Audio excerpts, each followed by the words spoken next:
Initial D lied. The AE86 sucks. It's true, at least objectively.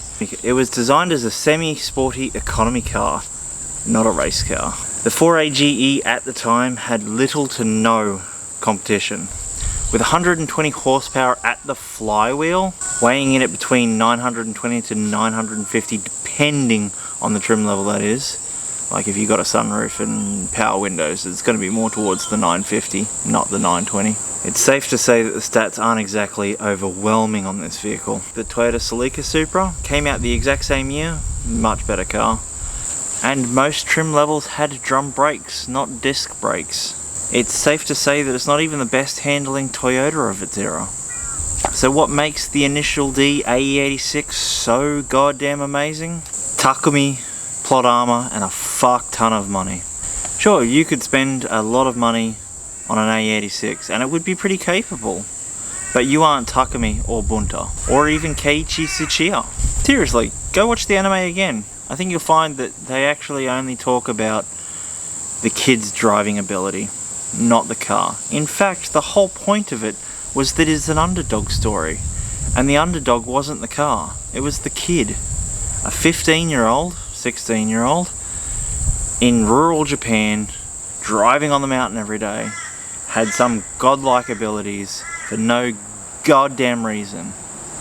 And everyone thinks it's the car that's the hero of Initial D. The whole point was to put him in a shitty AE86, a car that was outdated by the era, and further so yet. It was just an economy car, and that was the whole point. This kid could drive an economy shitbox better than people in godlike vehicles at the time. Like there are FDR X7s. In no real world situation is an AE86 going to beat an FD without a stupid amount of money and someone godlike behind the wheel. Now I'll say all this not to be mean. I do love the AE86. It is a great car. One of my favorites, in fact. But that comes down to the fact that I was a Toyota person long before I ever watched Initial D. In fact, I got into them because my father owned an AE82. If you've ever seen those, they are basically the same look as that, just with rear-wheel drive, and that's what was so appealing to me. Is like, my old man was a Ford person. He had Cortinas and all sorts of things, but these handled so much better, and that's what got me into Corollas. And that is why I love this car. And the reason that people are still driving them today is because of the age-old adage of it's more fun to drive a slow car on its limit than it is to drive a fast car barely anywhere near its limit. Like if you're too scared to drive a car, like, no. Driving that absolute foot mash to the floor, going barely anywhere, but foot mash nonetheless, way more fun. I don't understand everyone's appeal with needing the most horsepower.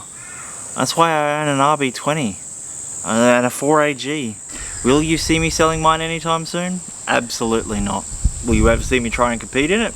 Also absolutely not. Should you buy one if you don't care about power figures? Sure. If you want a car that's fun to drive on the edge, absolutely buy one.